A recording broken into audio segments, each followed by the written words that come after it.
The rain fell over Seattle in sheets of silver, turning the streets into rivers that swallowed the city's neon glow. Ava Thompson ran through the downpour, her breath ragged, her small bag clutched against her chest. Behind her, a man's voice echoed, angry, slurred, familiar in the worst way. She turned into a narrow alley, her heels splashing through puddles until one caught in a metal grate. Pain shot through her ankle as she fell, palms scraping cold pavement. The rain roared louder now, as though the city itself held its breath. She pulled at her trapped foot, panic tightening her throat. It wouldn't move. Behind her, footsteps grew closer. She twisted harder, tears mixing with rain on her face. Before we jump back in, tell us where you're tuning in from. And if this story touches you, make sure you're subscribed, because tomorrow I've saved something extra special for you. Then headlights flooded the alley. A sleek black car slowed and stopped.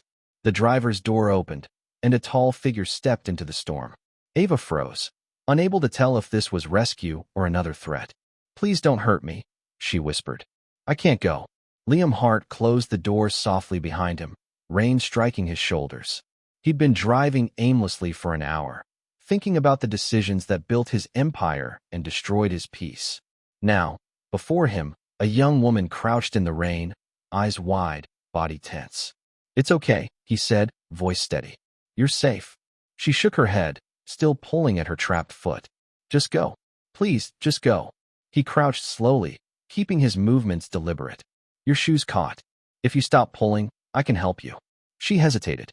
In the white glare of his headlights, she saw the lines of his face, the way his eyes didn't wander or threaten.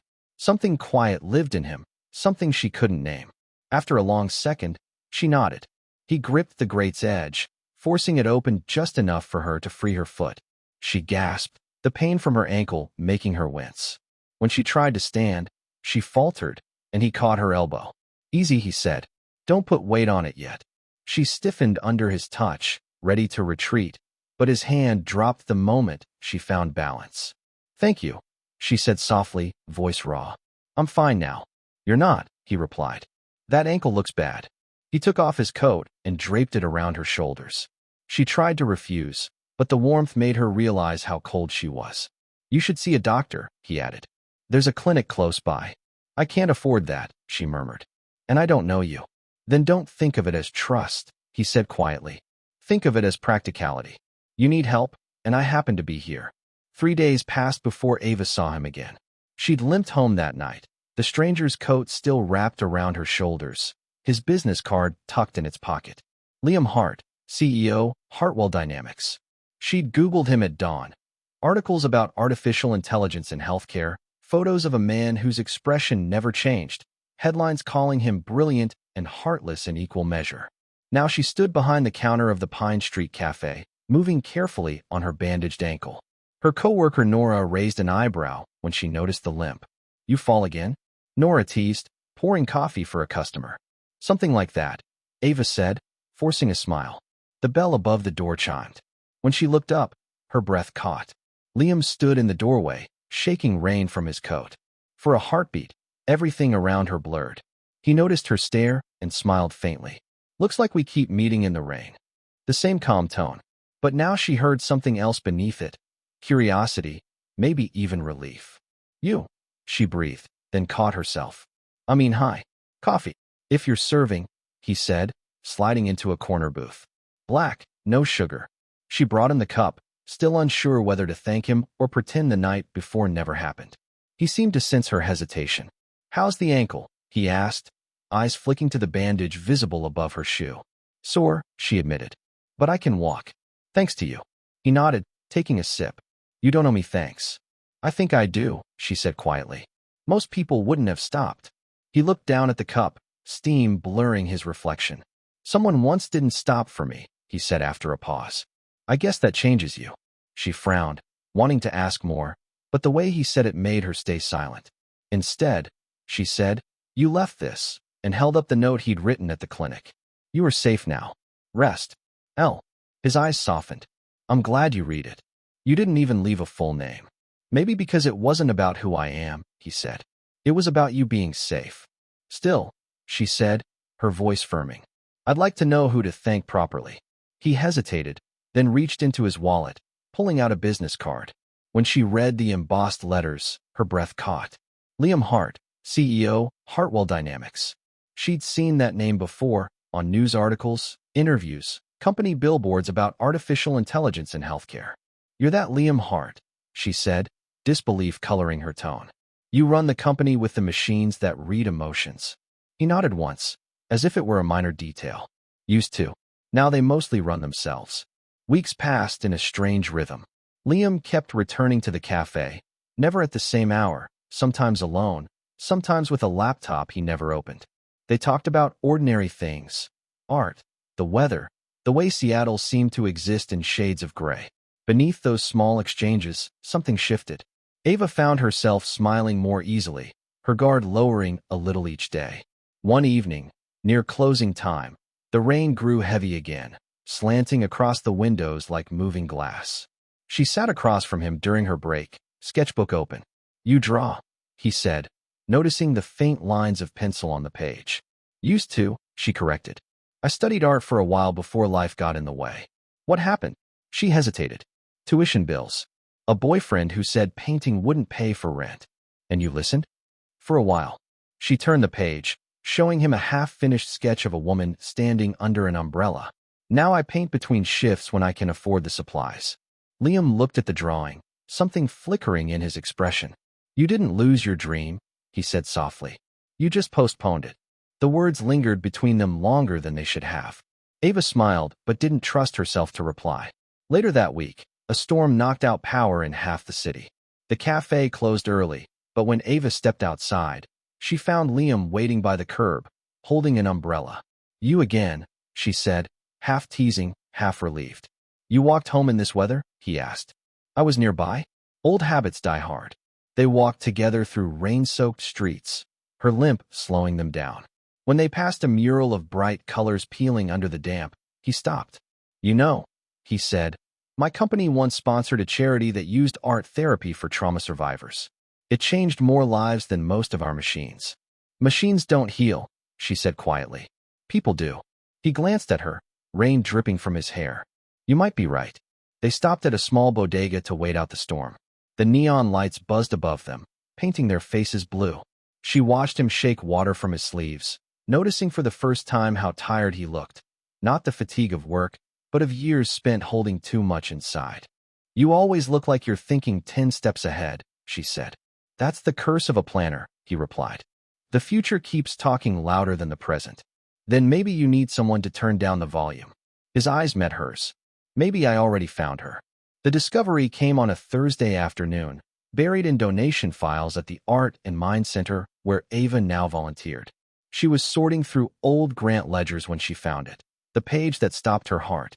Northview Wellness Group, subsidiary of Hartwell Dynamics. Terminated under restructuring order. Signed by L. Hart. Underneath was a list of employees laid off when the program shut down. One name made her world tilt: Ava Thompson.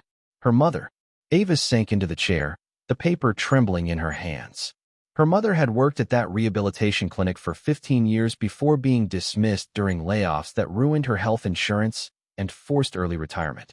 She remembered those nights vividly.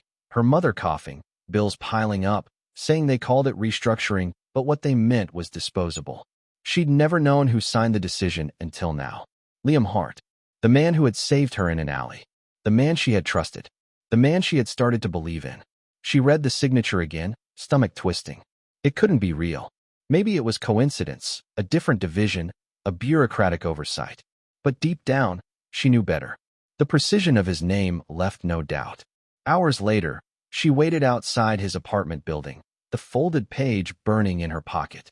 The sky hung low and gray, threatening another storm. When the elevator doors opened and he stepped into the lobby, he looked startled but not surprised to see her. "Ava," he said, voice careful. "What are you doing here?" Telling and preparing this story took us a lot of time. So if you're enjoying it, subscribe to our channel. It means a lot to us. Now back to the story. "I need to ask you something," she said, forcing calm into her tone. "And I want the truth." He nodded slowly. "All right." She handed him the paper. "Did you sign this?" He looked down at it, recognition flickering across his face. "Yes," he said after a pause. It was part of the corporate restructuring that year. Why? Her voice broke on the word. You laid off my mother. He froze. Evelyn Thompson, she said. She worked at Northview Wellness. 15 years. You called it restructuring, but it destroyed her. She lost her insurance, her savings. She got sick and never recovered. Do you even remember her? He blinked slowly, as if the memory were trying to surface through years of denial. I remember signing the documents, he said quietly. But not names. There were hundreds. Hundreds, she repeated, bitterness sharp. That's all they were to you. Names on paper. Ava, he said, stepping closer. It wasn't personal. Not personal, she snapped, her voice echoing through the marble lobby. It's personal to me. You saved me that night. You helped me rebuild my life.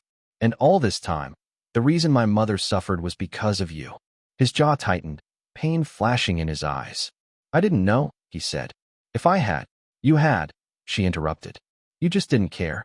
That's not true, he said, voice low. I care now. Because you feel guilty, she said. You saved me because you couldn't save them. He flinched, the truth hitting like a blade. You're right, he said after a moment, his tone stripped of defense. Maybe I was trying to atone for what I didn't see then. But that doesn't make what I feel for you less real. Don't, she said sharply. Don't talk about feelings. You don't get to rewrite what happened. He exhaled, looking down at the paper still in his hand. The rain started outside, soft at first, then heavier, slapping against the windows. You said once that compassion was a choice, she whispered. But you only chose it when it was convenient. You're wrong, he said quietly. I chose it the night I stopped for you, and I've been choosing it every day since. She shook her head, tears spilling freely now. Then stop choosing me. You've done enough damage. She turned to leave, but he caught her wrist, gently, desperately. Ava, please. She pulled free. You built an empire on decisions that broke people like my mother, and now you want me to believe you've changed? That one act of mercy erased the rest. No, he said, voice rough.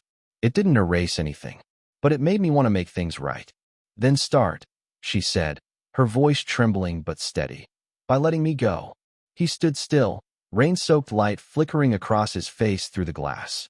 If that's what you need, he said finally, I will.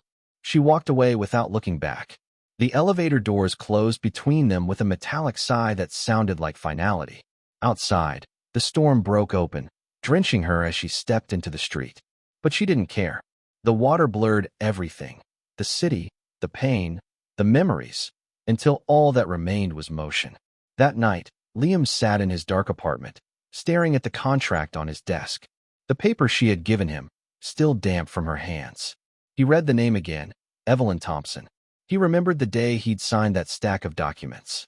His assistant reminding him it would increase profit margins by 6%. He had nodded, distracted, already thinking of the next quarter. Now each letter of her mother's name cut deeper than any scandal had. The morning sun felt obscene against Ava's battered skin as she stumbled into town, her clothes still damp from the river, mud caked beneath her fingernails. She'd walked for hours through the woods, each step a prayer that somehow Liam had survived, that the current hadn't claimed him the way it seemed destined to claim everyone she dared to love. Nora found her first, gasping as she dropped the cafe's supply boxes onto the sidewalk. Oh my God, Ava. What happened? The lie came easier than truth. Hiking accident. Lost my footing near the cliffs. But even as she spoke, Ava knew no one would believe it. Not with the way her hands shook. Not with the bullet graze hidden beneath her torn sleeve. Not with the look in her eyes that spoke of violence witnessed, of loss too fresh to name. The emergency room at Riverside Medical became her confessional. Dr. Sarah Chun, young, brilliant, and far too observant, cleaned the wound with gentle efficiency while asking questions Ava couldn't answer. This doesn't look like a fall injury, Sarah murmured, studying the neat furrow along Ava's bicep. Ava, if someone hurt you, I'm fine. The words tasted like ash. Just, please. I'm fine. But she wasn't fine. Nothing was fine. And within hours, the whispers began spreading through town like spilled wine across linen. Irreversible, staining everything they touched. By evening, Detective Marcus Rivera sat across from her in the cafe's back office, his expression caught between concern and suspicion. Miss Thompson, I need you to be straight with me. We've had reports of unusual activity in the mountains. Armed men, asking questions about a man matching Liam Hart's description. He paused, watching her reaction. The billionaire who's supposedly been in Europe for the past month. Ava's coffee cup trembled in her hands. I don't know what you're talking about. Don't you? Rivera leaned forward, his voice dropping. Because 3 days ago, a private security team registered at the mountain lodge. Yesterday, they left in a hurry. And this morning, you show up looking like you barely escaped something terrible. His eyes held hers. Help me understand. The truth crowded her throat. I saved him. I fell for him. I lost him. But before she could speak, the cafe door chimed. A man in an expensive suit entered, bringing with him the scent of cologne and barely concealed menace. Detective Rivera, the man said smoothly, extending his hand. I'm James Whitmore, attorney for Hartwell Dynamics. I believe you're harassing one of our employees' family members. Rivera frowned. I'm conducting an investigation. Without cause or warrant. Whitmore turned to Ava, his smile not reaching his eyes. Ms. Thompson, on behalf of Mr. Damien Hart, Liam Hart's brother and current CEO, I'm here to inform you that Mr. Hart is deeply concerned about the rumors circulating regarding his brother's supposed presence in this area. These rumors are not only false, but damaging to the company's reputation. Ava's blood turned to ice. Liam had warned her about his brother, about the man who'd orchestrated everything. And now that man had sent lawyers to silence her. Furthermore, Whitmore continued, pulling a document from his briefcase. Mr. Hart wishes to offer you a generous settlement. $2 million, in exchange for your signed statement that you have never encountered Liam Hart, and your agreement to cease any further discussion of these baseless claims. The number echoed in the small office. $2 million. Enough to rebuild her life a dozen times over. Enough to forget the man who disappeared into the river's depths. And if I refuse? Ava asked quietly. Whitmore's smile sharpened. Then Mr. Hart will have no choice but to pursue legal action for defamation, harassment, and interference with corporate operations. Given your financial situation, I doubt you could survive such litigation. He slid the papers across the table. You have 48 hours to decide. After they left, Rivera with frustrated promises to follow up, Whitmore with confident strides. Ava sat alone in the gathering darkness. Her phone buzzed. Unknown number. Don't sign anything. Don't trust anyone. I'm coming back for you. L. Her hands flew to her mouth, muffling the sob that tore from her chest. Alive. He was alive. But for how long? And at what cost? That night, as Ava lay in her small apartment, she pulled out her mother's old journal, the one she'd been reading before Liam entered her life. Her mother's handwriting, shaky near the end, described the day Hartwell Dynamics announced the layoffs. 15 years of service, and they discarded us like broken equipment. But I suppose that's all we ever were to them. Numbers on a spreadsheet, problems to be solved. Ava's finger traced the words, and a terrible suspicion bloomed in her chest. She grabbed her laptop, searching for the date of the layoffs, cross-referencing it with news archives about Hartwell Dynamics. And there, in a press release from 7 years ago, she found it.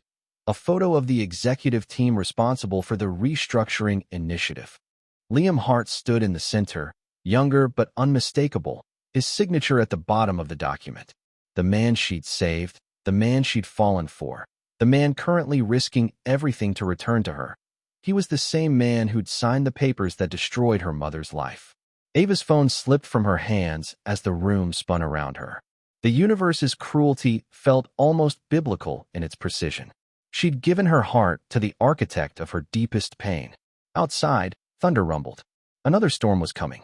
Liam returned on the third night after the river, appearing at Ava's apartment window like a ghost made solid. She nearly screamed when she saw him there, soaked from fresh rain, his face gaunt and marked by bruises that hadn't been there before. Don't, he said when she moved toward the door. There are people watching your building. I came through the fire escape. He climbed inside, moving with the careful precision of someone nursing broken ribs. Ava, you signed it. The words fell like stones between them. The termination papers. For Northview Wellness. 7 years ago. She pulled out the printed article, her mother's name highlighted among hundreds of others. My mother worked there for 15 years. You took her job, her insurance, her retirement. She died 2 years later because she couldn't afford the treatment she needed. The color drained from Liam's face. Evelyn Thompson. His voice cracked. Jesus Christ. Ava, I didn't know. I swear to God, I didn't connect. He sank onto her worn couch, his head in his hands. There were so many names. Hundreds of them. I told myself it was necessary, that we were optimizing for long-term growth, that these were just adjustments. He looked up at her, eyes raw with anguish. Your mother's face wasn't on those papers. None of their faces were. That was the point, to make it clinical. Painless. For me. But not for them. Ava's voice shook. Not for her. She came home that day and just broke. She tried to hide it from me, tried to stay strong, but I heard her crying in the bathroom. I watched her stretch every dollar, skip meals so I could eat, ignore symptoms until it was too late. Tears streamed down her face. And you did that to her. You looked at a spreadsheet and decided she was expendable. I did. Liam's admission came without defense, without excuse. I convinced myself I was building something important, that the end justified the means. My wife, Clara, she tried to make me see. The week before she died, we had our worst fight. She said I was losing myself to the company, that I was becoming the kind of person who measured success in stock prices instead of lives changed. He stood, keeping his distance as if afraid to contaminate her further. She was right. And then she was gone, and instead of hearing her warning, I dove deeper into the work. Made myself colder, more efficient, because feeling anything hurt too much. Ava wanted to hate him. God, she wanted to hate him with the purity of 7 years' grief. But she'd seen him vulnerable, seen him risk everything to expose his brother's crimes, seen him choose to come back for her when running would have been easier. She'd heard him cry out in nightmares about people whose names he couldn't remember, but whose losses he carried anyway. Why did you come back? She asked finally. You know what I just learned? You knew I'd figure it out eventually. Why not just disappear? Liam moved to the window, staring out at the rain-slicked street. Because I'm done running. From my brother, from the truth, from the wreckage I've caused. He turned back to her, and the vulnerability in his eyes made her chest ache. And because I'm in love with you, Ava. Which is selfish and complicated, and probably the last thing you need to hear right now. But it's true. You made me remember what it feels like to be human instead of a machine optimizing for outcomes. That doesn't fix anything, Ava whispered. I know. He took a step closer, stopping when she tensed. I can't bring your mother back. I can't undo the harm I caused to hundreds of families. I can't erase the years you spent struggling because of my decisions. His voice dropped. But I can spend the rest of my life trying to make it right. Not just with you. I know I may have lost that chance forever, but with everyone I've harmed. Ava sank into her chair, exhausted beyond measure. Your brother's lawyers came. They offered me $2 million to say I never met you. Liam's jaw tightened. That's Damien. Trying to buy your silence before I can prove what he's done. They threatened to sue me if I refused. They can't. I've already filed affidavits with the FBI. You're protected as a witness. He hesitated. But Ava, you should take the money. She looked up sharply. What? $2 million would change your life. You could finish your degree, open that art therapy center you dream about, never worry about bills again. His smile was sad, resigned. It would be the only good thing to come from my family's money. Let me give you that, at least. In exchange for my silence about you? In exchange for your freedom from this mess. Liam moved toward the door. I'm meeting someone tomorrow, a board member who believes me. We're going to take Damien down properly, legally, in a way that sticks. You don't need to be part of that battle. You've already lost enough because of my family. Ava stood, her decision crystallizing with sudden clarity. No, I'm not taking blood money to pretend none of this happened. She crossed to him, stopping just out of reach. And I'm not letting you face your brother alone. Not because I've forgiven you, I don't know if I can, but because your brother's crimes are ongoing. He's hurting people right now. And I can help stop him. Liam studied her face, searching. Why would you do that, knowing what you know? Because my mother raised me to believe that hurt people, but healed people heal people. Ava's voice steadied. You were broken when you made those decisions. You're different now. I've seen it.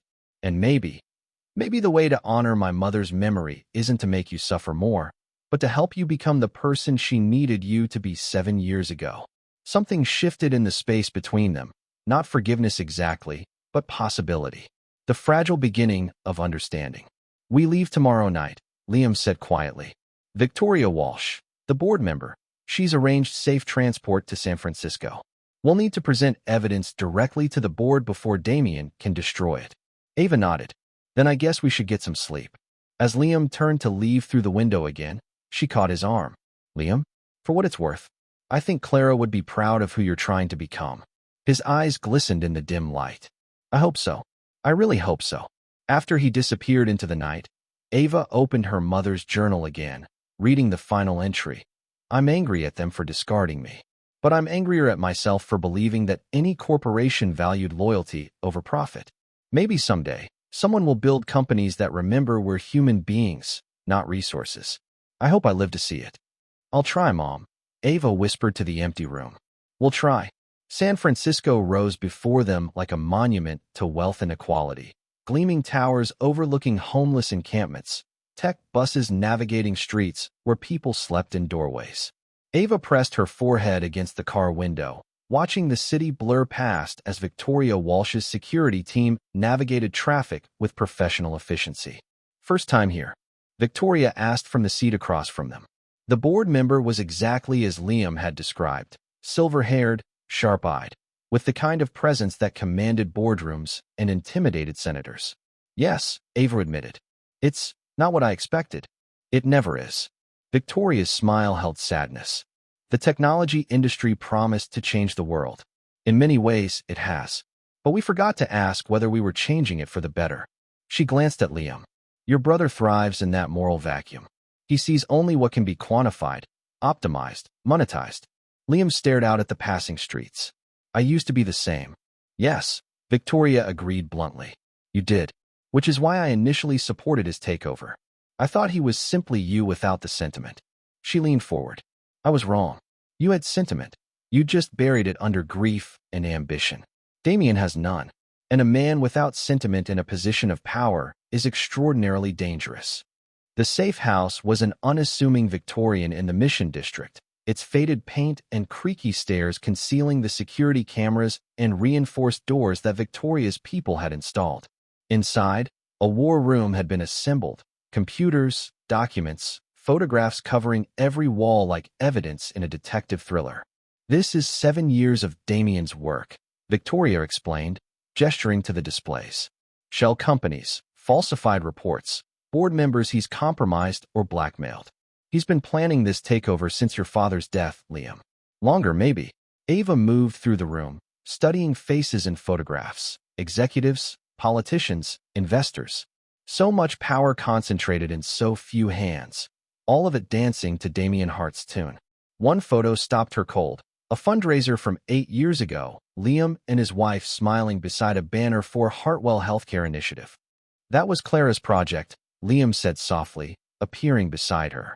She wanted to create AI systems that could predict mental health crises before they became emergencies. Preventive care through machine learning and human compassion.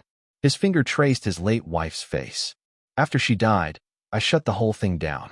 Told myself it was too expensive, too risky.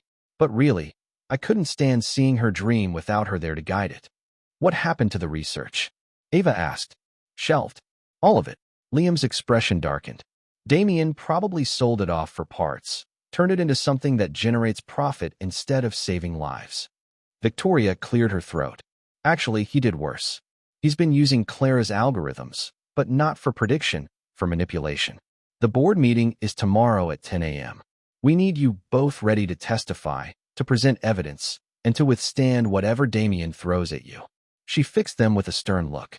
He will attack your relationship, Ava. He'll paint you as a gold digger, a conspirator, anything to undermine your credibility. Let him, Ava said steadily. I've got nothing to hide. And unlike him, I'm not afraid of the truth. That night, unable to sleep, Ava found Liam on the roof garden, staring at the city lights. You should rest, she said, settling beside him on the weathered bench. Can't. He rubbed his face. Keep thinking about all the ways tomorrow could go wrong. Damien's had months to prepare. We have one shot. Then we make it count. Ava pulled out her phone, showing him something she'd been working on during the drive. I contacted some of the other families affected by the Northview layoffs. Told them what was happening, that someone was finally trying to hold people accountable. She scrolled through responses, dozens of them, stories of loss and struggle and resilience. They want to be heard, Liam. Not for revenge, for acknowledgement that their lives mattered. Liam read the messages, his expression cracking. I remember some of these names now. Thompson, Rodriguez, Chun, Martinez. He looked up at her. How do I face them? The same way you're facing me. Honestly, without excuses. Ava took his hand, the first time she'd initiated touch since learning the truth. What you did was wrong. You can't fix it, but you can refuse to let it define the rest of your life.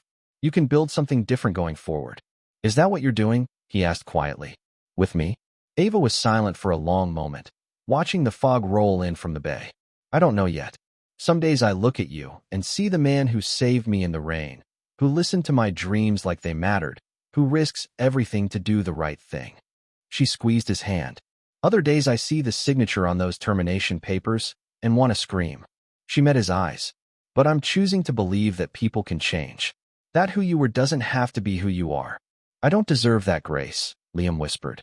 No, Ava agreed. But grace isn't about deserving. It's about choosing hope over bitterness, possibility over punishment. She stood, pulling him up with her. Come on. Tomorrow we face the lion.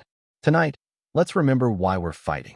Inside, Victoria had laid out the strategy. Liam would present the financial evidence. Victoria would confirm the board's complicity, and Ava would speak to the human cost of corporate decisions. You're our moral center, Victoria told her. A disinterested party who has every reason to hate Liam, but chooses justice over revenge. Your testimony will resonate. As Ava reviewed her notes, her mother's story, the other family's stories, the pattern of casual cruelty disguised as business strategy, she felt the weight of responsibility settle over her shoulders. This wasn't just about Liam's redemption anymore. It was about changing the conversation, forcing powerful people to see the faces behind their spreadsheets. Ava.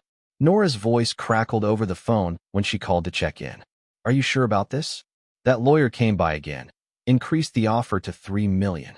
Says it's your last chance. I'm sure, Ava said firmly. Some things matter more than money. Yeah, Nora agreed. Like justice and truth, and making sure bastards don't get away with destroying people's lives. She paused. Your mom would be proud of you, you know. She always said you had a spine of steel under all that sweetness.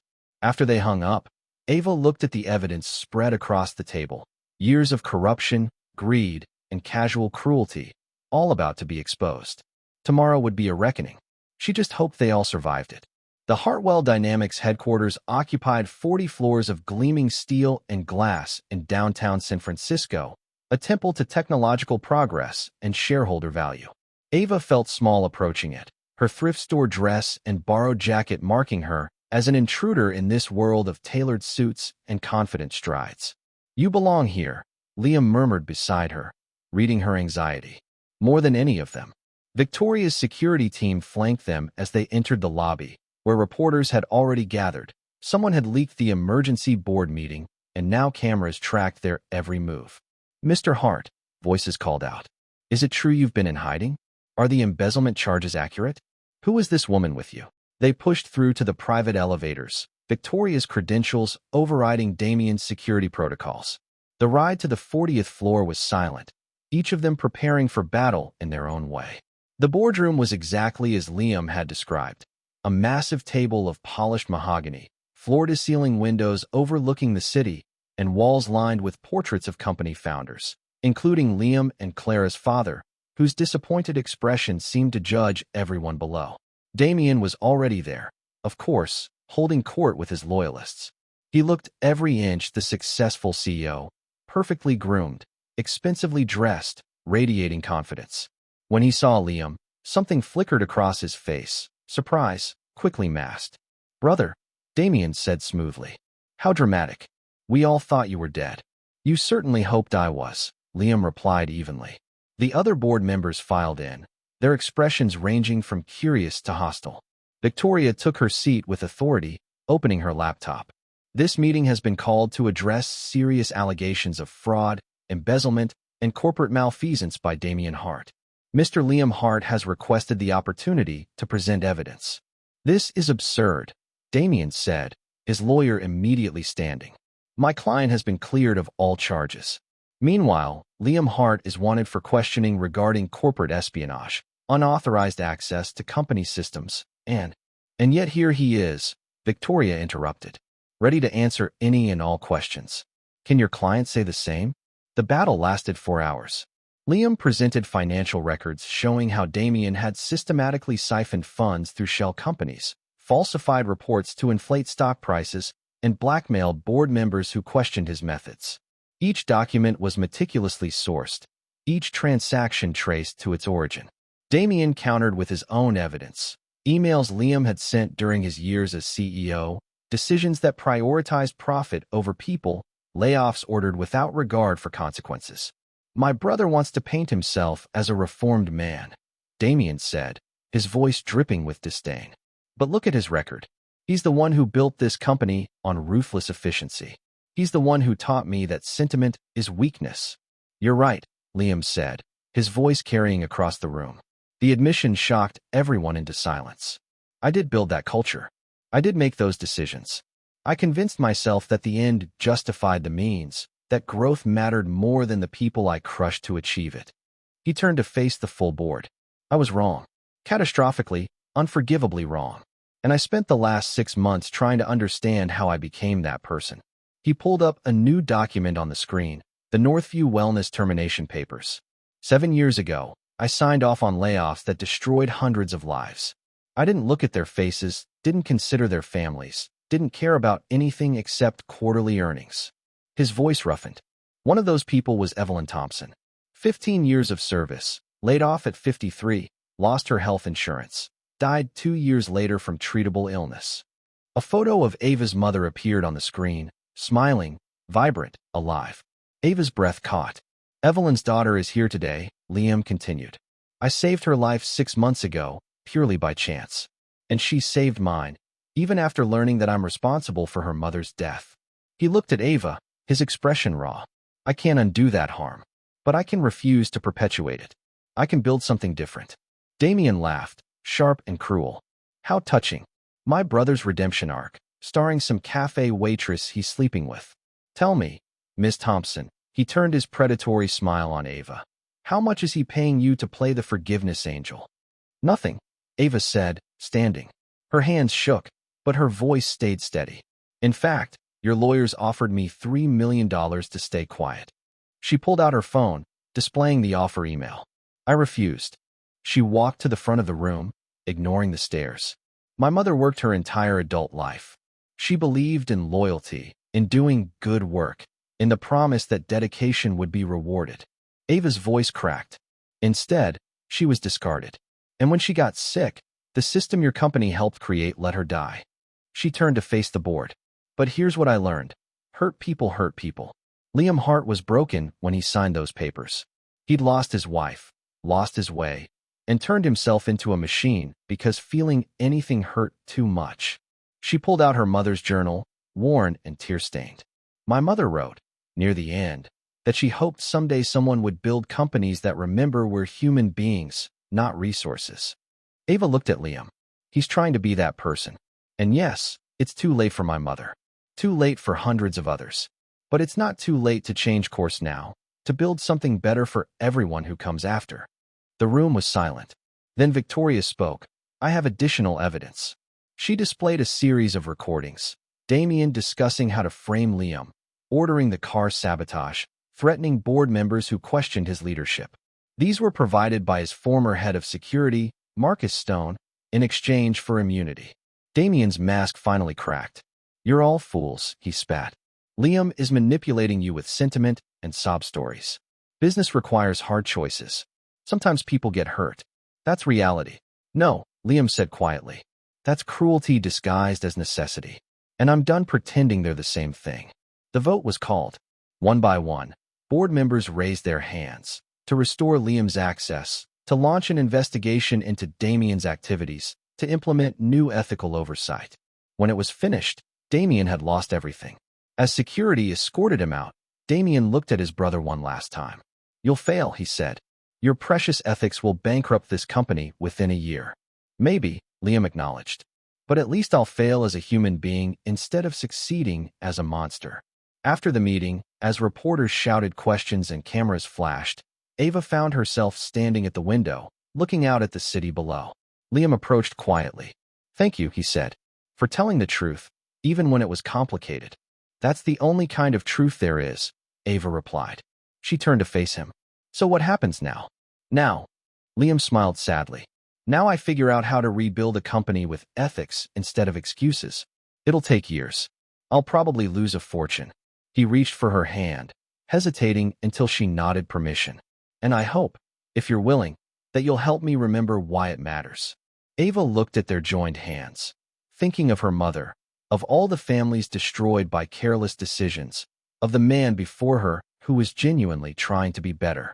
"I'm willing," she said finally. "But Liam, this doesn't mean everything's fixed between us. Trust takes time." "I know," he said.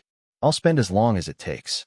Behind them, Victoria was already coordinating with lawyers, establishing the ethics board, planning reforms.